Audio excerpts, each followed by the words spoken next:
হিন্দিতে একটি কথা আছে, ইনসান কো দো হি চিজ জ্বালাতে হ্যাঁ, এক চিন্তা আর এক চিতা। অর্থাৎ মানুষকে দুটো জিনিসই জ্বালায়, দুটো জিনিসই পোড়ায়, একটা হলো চিন্তা আর আরেকটা হলো চিতা। আপনি জানেন কি, পৃথিবীর ভয়ঙ্করতম কোনো কারাগার ইঁট বা পাথর দিয়ে তৈরি হয়নি, তৈরি হয়েছে আমাদের এই মস্তিষ্কের ভিতরে থাকা হাজার হাজার যদি আর লক্ষ লক্ষ কিন্তু দিয়ে। এবং এই হাজার হাজার যদি আর লক্ষ লক্ষ কিন্তুর সংমিশ্রণে তৈরি যে চিন্তা, মানে দুশ্চিন্তা, এবং ওই দুশ্চিন্তা জাত যে বিষণ্ণতা, সেটি আমাদের স্বপ্নের সমাধি তৈরি করে দেয়, আমাদেরকে ভিতর থেকে শেষ করে দেয়। এবং আমরা সত্যি এই দুশ্চিন্তার কারণেই শেষ হবার আগেই শেষ হয়ে যাই। অর্থাৎ আমাদের যাবতীয় দুঃখ এবং অশান্তির কারণ এই দুশ্চিন্তা। আলোচনা করব আজকের ভিডিওতে। নমস্কার, আমি পুরুষোত্তম, দর্শনে শান্তিতে সকলকে স্বাগতম। দেখুন, আজকের আলোচনার শুরুতেই একটি বিষয় আমি পরিষ্কার করে নিতে চাই যে জীবনে কি তাহলে চিন্তার কোনো প্রয়োজনীয়তাই নেই? হ্যাঁ, আছে। চিন্তার প্রয়োজনীয়তা আছে কোথায়? যেমন আমরা বড় কোনো বিষয়ে সিদ্ধান্ত নিতে চলেছি, বড় কোনো একটা সিদ্ধান্ত গ্রহণের আগে তার ভালো মন্দ ভাবা, তা নিয়ে সতর্ক থাকার অবশ্যই প্রয়োজনীয়তা আছে। যেমন ওই যে আমরা ছোটোবেলায় শুনেছিলাম না, ভাবিয়া করিও কাজ, করিয়া ভাবিও না। তাই বড় কোনো সিদ্ধান্ত গ্রহণের আগে অবশ্যই সতর্ক থাকার জন্য, তার ভালো মন্দ বিচার করবার জন্য চিন্তার প্রয়োজন আছে। এবং এই চিন্তা প্রয়োজনীয় চিন্তা, এবং এই চিন্তা আমাদেরকে সতর্ক করে, সাবধান করে। কিন্তু সেই চিন্তা যখন তার সীমা ছাড়ায়, তখন সেই চিন্তা আমাদেরকে ভয় দেখায়, আমাদেরকে অবশ করে দেয় ভিতর থেকে।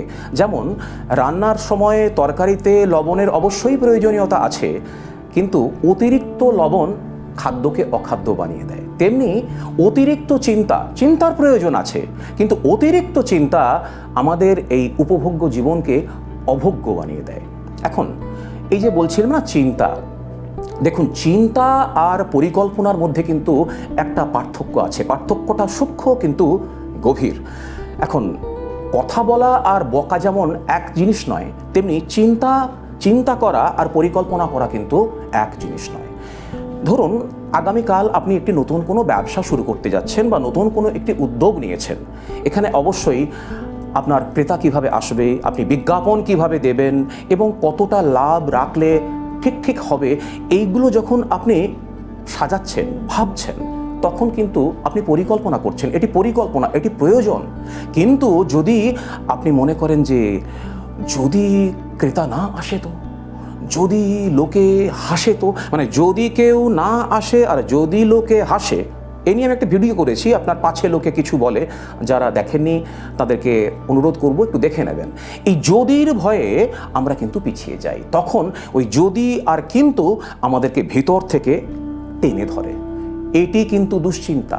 এটি কীরকম জানেন? এটি হলো মানে যে শিশু এখনও পৃথিবীর মুখই দেখলো না, তার প্রসবই হলো না, যে শিশু পৃথিবীর মুখই দেখলো না, তার মুখে ভাতের দিনে যদি রাঁধুনি না পাওয়া যায়, তাহলে কি হবের মতন ব্যাপার। অর্থাৎ আমি ব্যবসা শুরুই করলাম না, অথচ সেখানে ক্রেতা আসবে কি না, যদি না আসে, যদি লোকসান হয়, এই এত যদির চক্করে পড়ে আমি কিন্তু শেষ হবার আগেই শেষ হয়ে গেলাম, বা বলতে পারি শুরু করবার আগেই শেষ হয়ে গেলাম। এখন দেখুন, এ তো গেল ব্যবসা শুরুর কথা। ব্যবসা শুরু করার পরেও, উদ্যোগ নেওয়ার পরেও কিন্তু দুশ্চিন্তা ছাড়ে না। ক্রেতা আসছে না কেন? তাহলে কি এটা ভুল সিদ্ধান্ত হলো? তাহলে কি এরকমটা না করলেই পারতাম? এই করতে করতে কিন্তু অনেক বিনিদ্র রজনী আমরা যাপন করি, দুঃখের বিনিদ্র রজনী আমরা যাপন করি, এবং আমরা নিজেদের অশান্তি নিজেরা ডেকে আনি। দেখুন, আমি আমার ব্যক্তিগত জীবনের কথা বলছি, আজকের কথা নয়, অনেক দিন আগে এই রকমই আমিও অনেকের মতন কোনো বিষয় শুরু করবার আগে অতিরিক্ত চিন্তা করতাম। এবং অতিরিক্ত চিন্তা করতে গিয়ে আমি দেখেছি আমি কোথাও সফল হইনি, আমার কোনো লাভ হয়নি। কিন্তু যখন নিজের উপরে বিশ্বাস রেখে, ঈশ্বরের উপরে বিশ্বাস রেখে আমি এগিয়েছি, বিশ্বাস করুন, আমি প্রতিটি ক্ষেত্রে লাভবান হয়েছি, আমি সফল হয়েছি। লাভবান হয়েছি মানে সফল হয়েছি। হ্যাঁ, হয়তো কোনো সফলতা একটু পরে এসেছে, কিন্তু সফল হয়েছি। এটা আমার কোনো বই পড়ে বলা কথা নয়, আমার নিজের জীবনের উপলব্ধ সত্য। তাই বন্ধু, আমি আপনাদের সকলকেই বলছি, আপনারাও নিশ্চয়ই আপনাদের জীবনে এরকম অল্প বিস্তর উপলব্ধি করেছেন। যদি উপলব্ধি করে থাকেন, নিশ্চয়ই আপনারা আপনাদের উপলব্ধির কথা কমেন্টে লিখবেন। আমি শুধু একটাই জিনিস বলতে চাই যে কোনো জিনিস আমি শুরু কিভাবে করব, কিভাবে তাকে সাজাবো, এটি হচ্ছে যেমন পরিকল্পনা, তেমনি আমি যদি ব্যর্থ হই এটি হচ্ছে দুশ্চিন্তা।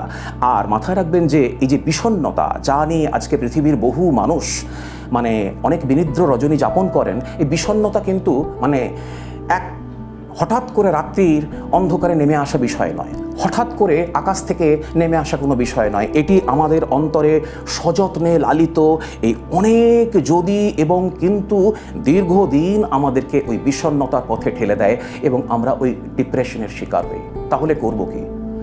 আজ থেকে, এখন থেকে, এই মুহূর্ত থেকে চলুন দুশ্চিন্তা করা বন্ধ করি, অতিরিক্ত চিন্তা করা বন্ধ করি।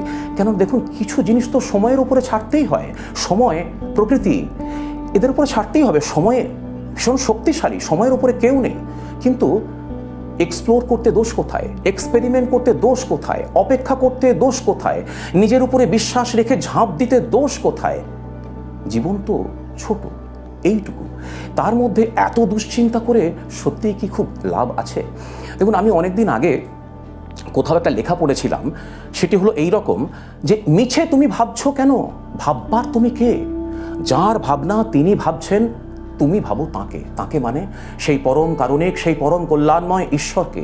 যদি ভাবতেই হয় জীবনে, তাহলে তাকেই ভাববো। তিনি আমার এক এবং একান্ত আপনজন, এবং তাকে নিয়ে ভেবে যদি আমি আনন্দ পাই, আমার পৃথিবীতে আর অন্য কোথাও আনন্দ খোঁজার প্রয়োজনই নেই। তবে হ্যাঁ, ব্যবহারিক জীবনে আমাদের উদ্যোগ নিতে হয়, আমাদের আয়োজন করতে হয়, আর সেক্ষেত্রে ওই দুশ্চিন্তা সরিয়ে রেখে আশাবাদী হয়ে চলুন। আশাবাদী হয়ে দেখি নতুন করে এক সূর্যোদয়ের অপেক্ষা করি। So let's hope for a better tomorrow. মাথায় রাখুন, বিশ্বাস রাখুন, আশাবাদী থাকুন। আগামীকালের সূর্যোদয় আপনার জন্যই হবে, আপনার জন্যই হবে, এবং আপনি সফল হবেন। আজকের আলোচনা এ পর্যন্তই। দেখা হচ্ছে পরের ভিডিওতে। নমস্কার।